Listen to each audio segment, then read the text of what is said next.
What do you think about foreigners in Japan, and why is it that your people are the weirdest ones? What? Because the guy in here, Jamaican YouTuber. Welcome back to my channel. I'm here with my friend Robbie Heat. Robbie Heat. Yes, so you know him to eat meat. I'm joking. That's clearly a very lame man. That's what you do.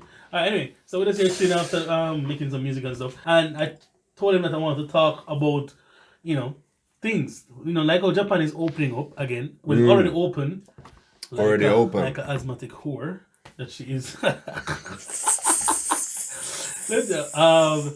Two things I'll talk. First, I want to talk to what you heard about the resignation of the Minister of Economy. Of Japan? Yeah. No, I didn't hear about that actually. Bro, the man was being pressured to resign from like about 2 months ago because of his links with the Unification Church. With the church. The church or the cult. People, what I tell you, Japan is not exactly that far ahead in life. And people are, so futuristic. So this church apparently has caused persons a lot of hardship and a lot of misfortune. They have something spiritual sales. So they have items that are spiritual items, like a special bottle of matcha from Kyoto that was it's a big scam. It's a big scam. So they say, this. Well, I don't know if that's scam. I'm not with Well, I mean, this is what people say. I am not allegedly.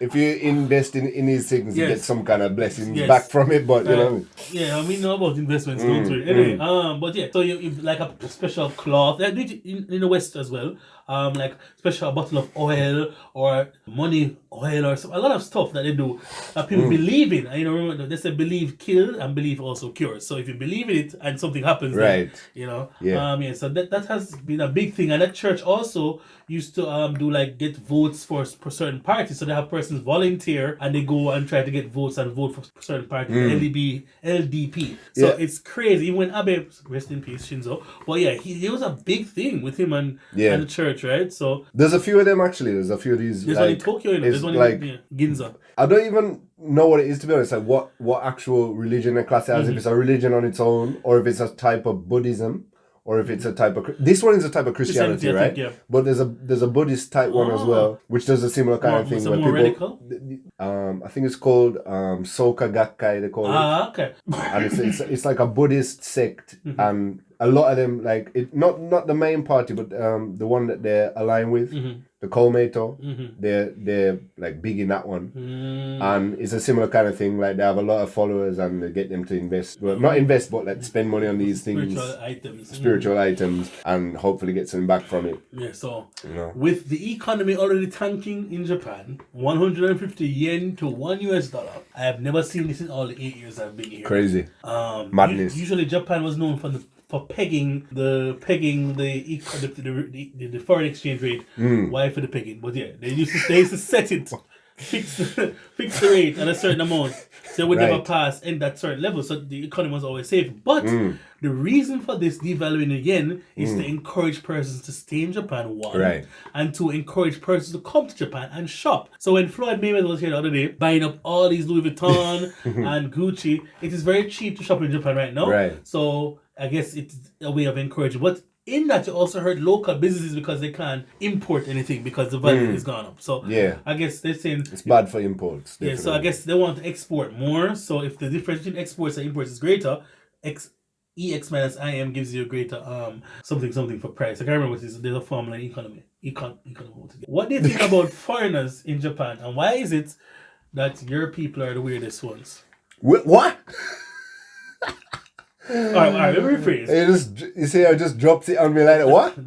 I don't know. First of all, be not drop the pod. No, man. Alright, cut that one. Fix cut it. Fix it.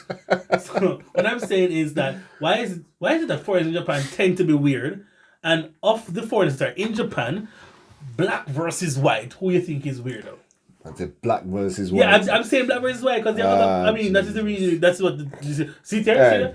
Yin and yang. Oreo and chocolate and vanilla. You see me? So which one is weird? To be honest, let me just say, when black people are weird though, they go hard.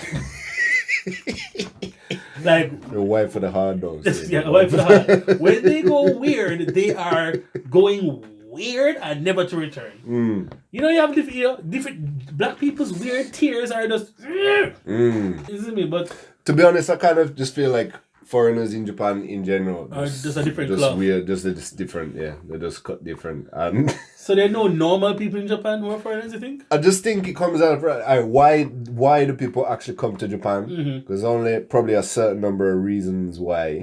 Money. Somebody that's living here is actually going to stay here for any amount of time, right? There's only certain reasons. And if, I don't know, maybe something about that, they couldn't quite do what they wanted to do back in their own country, so they look for somebody else to go, and by some way they just end up in Japan. I don't know, but So seems is it like... so is it like you feel that persons, let's say for instance, some people couldn't cut it as like a producer or a singer in their own country or whatever, or a cool model in their own country. So they come to Japan and because they're a niche foreigner and the stereotype of foreigners is they're good at certain things, they stand a better chance of making it like that. Or somebody entertainment wise though, I think coming to Japan is probably even hard. It's even harder trying to make it here because there's not really a niche for that. There's not. I mean, it might be a niche, but there's not much of a market for it. There's no demand for it. So.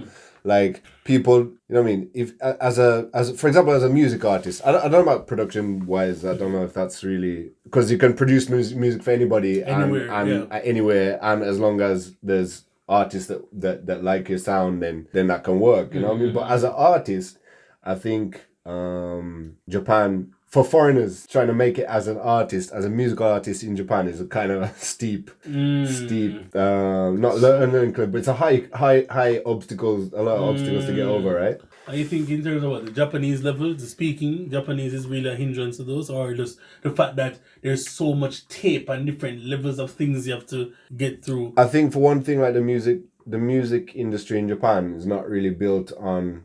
It's not really about the actual music so much. I would say it's more about the you know, don't quote me on this though. Marketability. Don't quote me on this. It's marketability. It's marketability and appeal of like the artist as a product. Okay. Isn't that like what everywhere is? But it's more or less. You mean that? But in not. You mean like, sorry. So for instance, let's just cut the crap. We're going to talk. So like, let's say have DJs, right? And you know, when he's a DJ. And when you're a DJ, you know, certain things like transitions and mixed selection of songs, transitions and tempos and reading the crowd, right? And you have, let's say, I have seen a recent uptick in a certain type of DJ in Japan. And I mean, of course, they must have some competence level, but I see a lot of hype around them. And I'm not quite sure. But we're not calling names. I'm just saying. Not calling any names, you know. I'm just not quite sure. I want to get drawn into that one. It's I'm just not quite sure. But that's not the point. All right, so we get back to the point. Do you think, let's say, we talk about my country, Jamaica. Weird people? I am weird, you know, but it's not weird as in like creepy weird or like, oh, I'm a pervert type weird. But I'm just, I don't act like I think the typical Jamaican. I don't know. Maybe. I'm very friendly. Jamaicans are not friendly by any. They're friendly, but they're not friendly. You know what I mean? Yo, when I first met you, you know, you weren't exactly friendly though still. I think it's like an exterior that you have to kind of break through before. No, because I bet you literally listen, man. There's something called Jamaica spirit. Right. So first of all, like I must, when I was moving to Japan, I like, hey, what's up? Hi, I'm cool. First time, kind of. I was what, my second year in Japan. I think you me. So I didn't have much friends. I didn't have a lot of friends. I just stuck with Jamaicans, and then I see this dude. Oh, yeah, what's up? I don't know how. I was like, yeah, well, I just kept it moving. I didn't know what exactly, but you know, after second time, and then we became, you see, and yeah, so that's not the problem. But generally, Jamaicans don't just take on the people there because we're very wary of things. I think you have your defense is up all the time, right? Until you really feel like you really know somebody. Like I don't know if it's about trust even. I think it's just like probably don't really let people get too close and comfortable. You know what I mean? Until it's kind of like makes sense. And also sometimes you know it works when Jamaicans when they come to Japan, Muslims come to make money, and the friends is like a luxury. Like if you make people, it's a luxury. So like, you know, if you really, because eventually, especially in Japan, you notice that people don't stay here that long, especially Jamaicans. Like so most guys are like, come and boy, I mean, I gotta stay in it. I come for a year, and it's certain things I say, oh, it's not over me, you know, and then don't fit me and just Yeah, that's it. And so you don't want to get too attached to certain things or people. Weird. I've seen some weird foreigners though, like they're just socially awkward. Socially awkward. That's a key word. That's definitely a key word. Like they don't know about reading the room or paying attention to cues or anything. Yeah, they're weird, really weird. And you know, I find Americans to be a bit more weird than yeah. I feel like, all right. I mean, you know, as a British national, you get me? Like as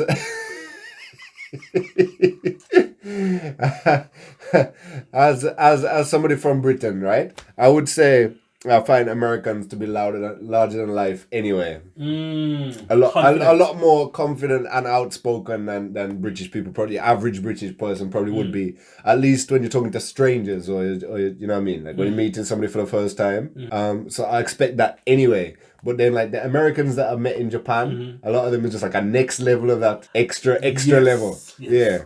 I'm extra, but fully turned up. You get levels all the way up. Well, you know what? It's weird too. Like we had a different image, Western image of Africa and Africans. I mean the continent and Ghana, Nigeria, South Africa. We can name all 54 countries. I don't have the time for this video for you. But a lot of the Africans that come here, they try to be Jamaican now. Like I don't remember there are a couple of Jamaican festivals that used to be here, and they would tell girls, "Oh, I'm from Jamaica." Yes, and the capital, Kingston. Yes, I'm from Jamaica. Why I think that is? Because Jamaicans are like, nah, you know already. I never talk about it. Jamaicans are just top tier, isn't it? But we have the image of Africans being depraved, impoverished, aggressive. They are aggressive. Yes, they are aggressive. But these boys over here in Japan, they got bread, fam. Like, I've never seen a poor African. I never seen a starving African. And they're always feeding people. So, I guess there's a hurdle to get here first, right? Yeah. Like, if you don't have a certain level of money, you can't get here. But I don't know, because Africa I saw in Jamaica on the TV, bro. I know these guys act is totally different. You see me? And of course, when you actually talk to them and they say, yeah, home is fine and chill. I just like that.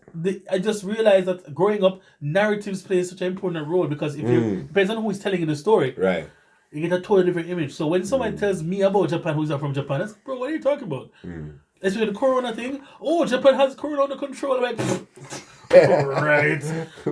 We over here see people dying. Which Japan? Which part? You know what I mean? But they say, oh, why we can't be like Japan? I'm like, no, guys, trust me, you don't want to know. But it's just that narratives play such an important role in our lives. History is told by the victor. And so, I'm so sorry. My African brothers and brothers and sisters, I had very bad image of you coming here, because of course what they told us and the scamming stuff from the emails. Oh, I'm a Nigerian prince and my grandfather died and you're the one that can get this. If you send me 1,000 US, you get 20 million. I'm like, but Jamaica's full of scammers. Shut up. We learn from Africa. Shopping. It's a bad idea. I should know in the beginning, because you're talking about things that people don't even know about my country. Alright. Yeah, we know. The chopping here, Jamaica, Scam City, Scam Central. Jaja. They even stop the songs now, so. But it's a recent thing, right? Yeah. Very, like me last 10 years, it's been really bad. Like, people fool though. Good morning, sir. Robbie Heat. Okay, sir, you are a lucky winner for Mercedes-Benz. How are you feeling? Wait, how did I get it? Well, your sweepstakes in a thing from the blah, blah, blah, and we took your name out of a box of 1,000 UK British citizens in Japan. So all you gotta do is give us 100,000 yen to clear customs. Like, how? Why would that ever be a thing? Because people are greedy. And they try to be sneaky and try to get things they didn't get. So you're gonna pay 10,000 US to clear a car. When you get the car plus the money. So why don't they take the clearings out of the winnings? Out of the winnings, yeah. No, sir, we can't do that, sir. We need the down payment right now so we can clear for you, brother. Even if that was a thing, like it doesn't make no sense. Like, why would you have to pay for something that you won? That don't make sense at all. But obviously, a lot of people think that it does make sense, because otherwise that wouldn't be a thriving business. Such a thriving business, yeah. Yes, and are silly. Anyway, that's the video for today. Tell me what you think in the comments down below. And then I post it on IG as opposed to YouTube when I try it. We quit the video. Alright, bye. Peace, vibes. Shut up. What did we even cover the wire? Who's weirder? White people are weirder, dog. It's clear, right? It's not supposed to be that serious.